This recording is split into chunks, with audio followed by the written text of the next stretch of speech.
Graça e paz, minhas amadas.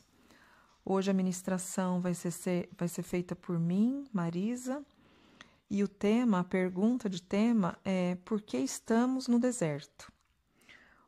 A pergunta do tema também poderia ser: por que Deus nos atrai ao deserto? Porque é Deus quem nos atrai ao deserto. Nós conhecemos essa palavra, está lá na passagem de Oséias 2, versículo 14. Portanto, eis que eu a atrairei e a levarei para o deserto, e lhe falarei ao coração. Naquela época, Deus, como um bom marido, fez uma aliança, como num casamento, com o povo de Israel. Ele, nesse pacto de aliança, ele queria dar proteção, direção, amparo para sua noiva, que era Israel, que é Israel. E Deus mandava tudo perfeito durante aqueles 40 anos de deserto. Deus mandava água, maná, roupa, até o sapato deles crescia na medida do que os pés cresciam. Ninguém nunca ficou doente. Deus dava calor à noite, de dia ele colocava uma nuvem para fazer sombra e proteger o povo dele do calor do deserto. E como um bom marido, Deus queria dar uma casa para o povo dele. Deus queria dar a casa que estava na terra prometida, Canaã. Mas Deus tinha uma orientação ao povo. Ele falou que quando chegasse a Canaã, que não se misturasse, que o povo dele não se misturasse com as nações estrangeiras, porque senão os estrangeiros os expulsariam da terra que ele tinha dado. E assim Deus fala que estava lhe propondo ao povo dele bênção ou maldição, vida ou morte. E que eles escolhessem pela vida e seguissem os conselhos dele. Mas quando o povo entrou na terra prometida de Canaã, eles começaram a flertar com outros deuses, né? Eles esqueceram do marido que até então tinha provido tudo, que tinha feito a promessa da terra, que tinha cumprido e que tinha pedido que eles lhe fossem fiel. Esse povo começou a servir outros deuses, e entre os deuses que eram adorados, o mais eleito era Baal. Eles começaram a entrar nos costumes dos cananeus. Deus mandou vários profetas, e ninguém se atentou ao chamado de Deus, ao alerta de Deus. Até que Deus chegou ao máximo. Ele falou com o profeta Oséias, e ele disse que Oséias se casasse com uma prostituta, para que o povo visse que um homem santo pode se casar com uma prostituta e amá-la, ainda assim. E ali naquela terra, o povo continuava idolatrando outros deuses.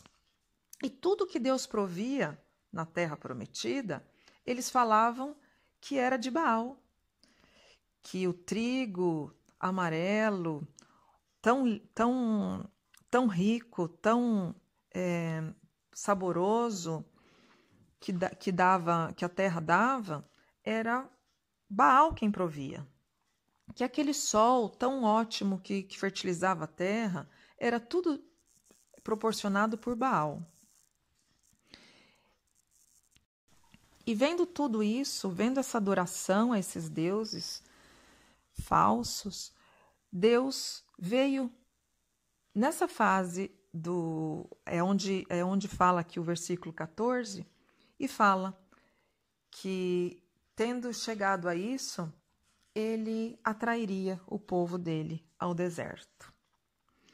O deserto é um período muito difícil, por isso muitos desistem. O que nós temos que saber é que o deserto é um chamado de Deus. E que o deserto, esse chamado ao deserto, tem um propósito. E que depois do deserto vem a terra prometida. Que o deserto é uma passagem, que ele tem um tempo.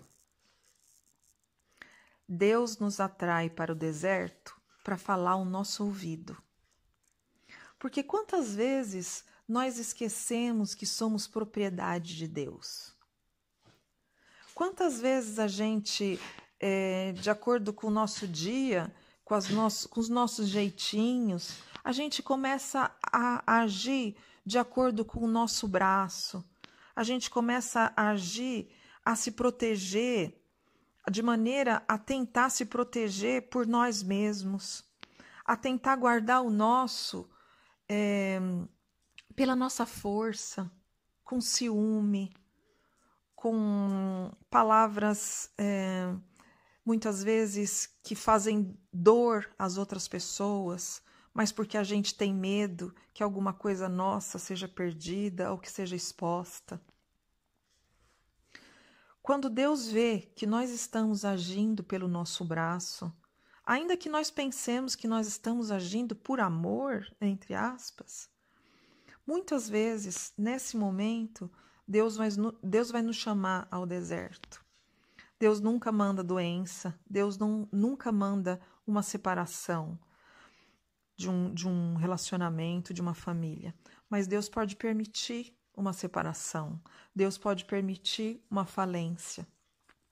Porque normalmente é nesses lugares que nós lembramos de Deus. Nessas horas a gente pode até perguntar, mas como é que Deus foi permitir isso comigo? Como Deus permitiu?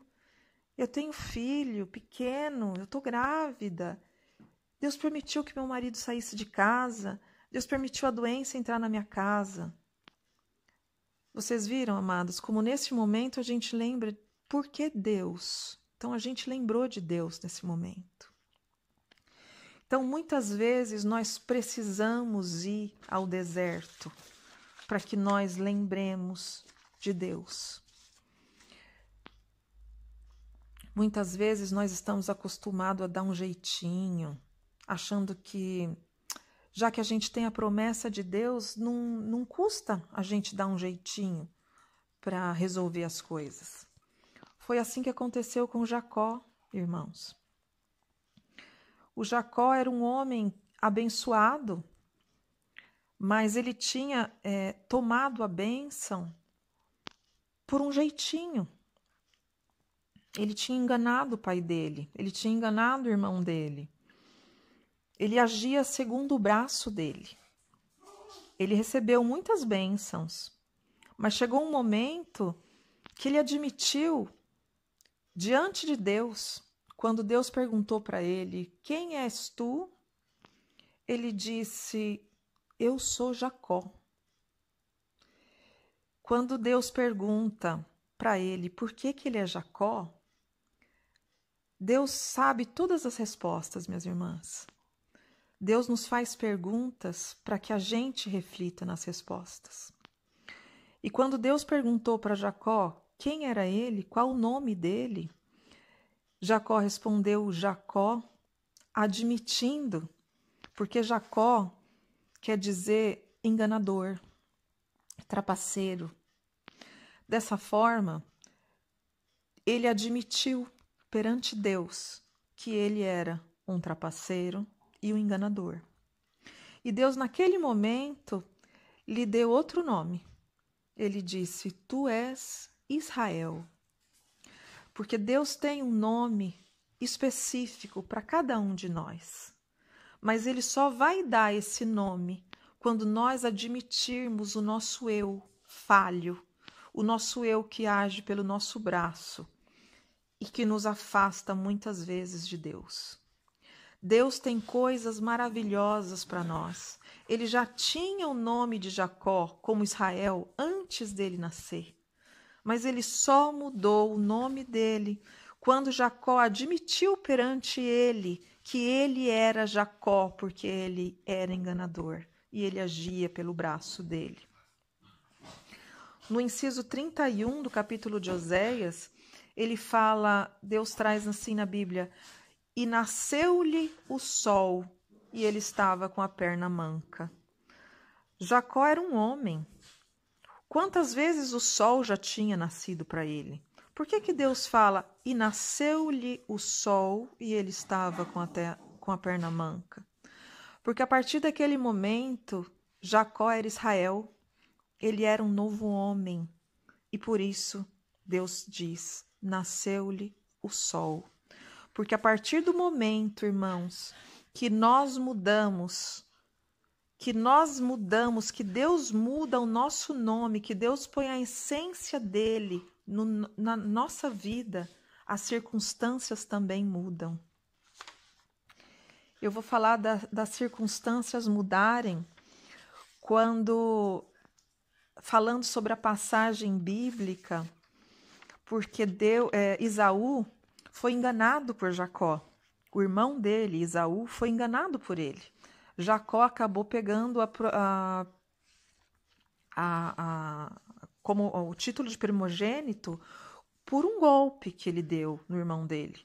O irmão dele chegou cansado, com fome, e ele foi enganado pela própria fome dele. Mas Jacó agiu com malícia, porque ele sabia que o irmão dele estava com fome. E Esaú, que foi o irmão enganado, perseguiu Jacó durante muito tempo. E eu vou falar aqui sobre mudanças de circunstâncias quando Deus nos muda, quando a passagem bíblica fala que Esaú se aproximou de Jacó com 400 homens. Esaú vinha perseguindo Jacó por longo tempo e trazia com ele 400 homens. E quando você fala que alguém está perseguindo alguém durante tanto tempo e com 400 homens, Esaú queria matar Jacó. Esaú queria matar Jacó porque Jacó o tinha enganado. E essa passagem bíblica está lá em Gênesis, capítulo 33, e fala assim: E levantou Jacó os seus olhos e olhou, e eis que vinha Esaú e 400 homens com ele. Então repartiu os filhos entre Lia e Raquel e as duas servas. E pôs as servas e seus filhos na frente, e Lia e seus filhos atrás, porém a Raquel e José os derrateiros. E ele mesmo passou adiante deles e inclinou-se à terra 7 vezes até que chegou a seu irmão. E então Esaú correu-lhe ao encontro e abraçou-o e lançou-se sobre o seu pescoço e beijou-o e choraram. Irmãos, a Bíblia nos conta dessa traição de Jacó e que Esaú esteve durante muito tempo atrás dele, perseguindo ele. E se ele queria matá-lo, como fala em Gênesis 32, por que Jacó abraçou? Por que Esaú abraçou Jacó? Ele não queria matar? Esaú não queria matar Jacó? E por que ele o abraçou? Porque ele não era mais Jacó. Porque Deus tinha transformado a vida de Jacó. Ele era Israel. Ele já era Israel. Jacó foi entregue aos pés do Senhor naquele dia e Deus lhe colocou o nome de Israel. E quando nós mudamos, quando Deus nos muda, os milagres começam a acontecer em nossas vidas. Ele foi matar Jacó, mas abraçou Israel, porque ele encontrou um homem mudado por Deus. As consequências das nossas mudanças faz com que os milagres comecem a acontecer. Às vezes nós queremos mudanças em nossas famílias, pedimos para que Deus tire a venda dos olhos dos nossos maridos, as escamas deles, mas nós temos escamas e nós também nós damos mau testemunhos. Irmãos, durante muito tempo eu pedi para que Deus tirasse as escamas dos olhos do meu marido. E eu vi no deserto que as minhas escamas deviam cair. Eu sou uma pessoa muito ciumenta. Eu fui uma pessoa muito rixosa e eu estou em tratamento com Deus. Eu quero que Deus me cure, porque Deus é o Deus que restaura e que nos cura. E tanto tempo eu pedi para que Deus tirasse as escamas dos olhos do meu marido e eu não sabia que eu também tinha escamas nos meus olhos. O meu ciúme, o meu comportamento rixoso dava mau testemunho. E eu luto contra isso porque eu quero que Deus me molde todos os dias, a cada dia da minha vida. Muitas vezes nós dizemos que acreditamos em Deus, mas a nossa fé ela cai e a gente se rende às circunstâncias. A Bíblia está escrito que o justo vive pela fé. Nós devemos ter fé e crer no amor de Deus, crer que Deus tem o melhor para a gente. Em Isaías 55, a Bíblia fala que, pois bem sei que os meus pensamentos não são os mesmos que os teus, que os meus... Perdão, não é essa passagem. A Bíblia fala isso, porque Deus ele pensa diferente de nós, né? Os pensamentos de Deus não são como os nossos. E em Isaías 55 fala isso, que eu bem sei que os pensamentos de Deus não são os nossos pensamentos. E em Deuteronômio, capítulo 29, versículo 29, fala que as coisas encobertas pertencem ao Senhor, porém as reveladas pertencem a nós e a nossos filhos. Se nós sabemos que os nossos pensamentos não são os mesmos que os nossos, e que os pensamentos de Deus não são os mesmos que os nossos, porque nós somos falhos. Se nós sabemos que Deus tem pensamentos muito melhores para nós do que nós mesmos, se nós sabemos que as coisas encobertas pertencem ao Senhor e as reveladas somente pertencem a nós, por que nós fazemos perguntas do tipo: quanto tempo vai demorar o meu deserto? E o livre-arbítrio? E se meu marido não quiser voltar para casa? E se eu deixar ir e ele não me quiser mais? O que a Bíblia fala sobre isso? A gente não sabe essas respostas. Eu não sei. Eu também já me fiz essas perguntas. Mas o que eu tenho que saber, minhas irmãs, é que uma vez que Deus muda a nossa essência, que Deus põe o nome que Deus tem para nós, na gente, as coisas começam a mudar e o milagre muda as circunstâncias. Se Esaú correu atrás de Jacó por tanto tempo para matá-lo e quando o encontrou o abraçou, é mais um dos muitos testemunhos que o milagre de Deus muda as circunstâncias. Nós devemos crer que Deus cuida de cada detalhe, saber que muitas coisas nós não precisamos saber, porque as coisas reveladas somente são para nós. Nós temos que tomar cuidado para que esse nosso querer saber sempre das coisas não nos faça uma pessoa muito exigente, e exigindo que Deus sempre nos revele e nos mostre tudo. Nós devemos ter a humildade diante de Deus e saber que muitas coisas não vão nos ser reveladas, mas que nós temos que ter a confiança no Senhor para que Ele nos mude, porque Ele tem o melhor para nós.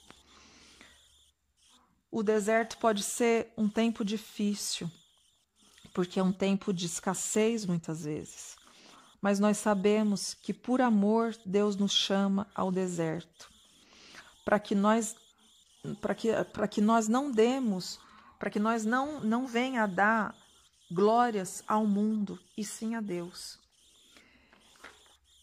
E por isso, minhas amadas, nós devemos agradecer ao deserto, agradecer que fomos chamados até aqui, e não perguntar por que estamos aqui, e sim descansar das coisas do mundo e nos alegrar com esse amor de Deus e confiar.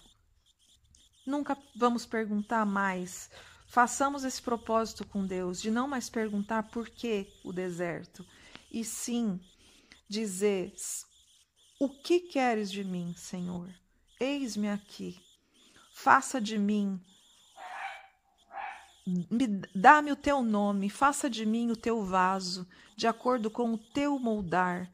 Tire de nós, Senhor, todo o nosso jeitinho, toda a nossa artimanha, toda a nossa enganação a nós mesmos, porque muitas vezes nós achamos que estamos fazendo alguma coisa para proteger alguém, para proteger o marido, para proteger o filho, mas nós sabemos que quem nos protege é Deus, que devemos confiar no amor de Deus e devemos confiar que Deus nos deu um marido e que nós devemos agir como esposas auxiliadoras e confiar que tudo será,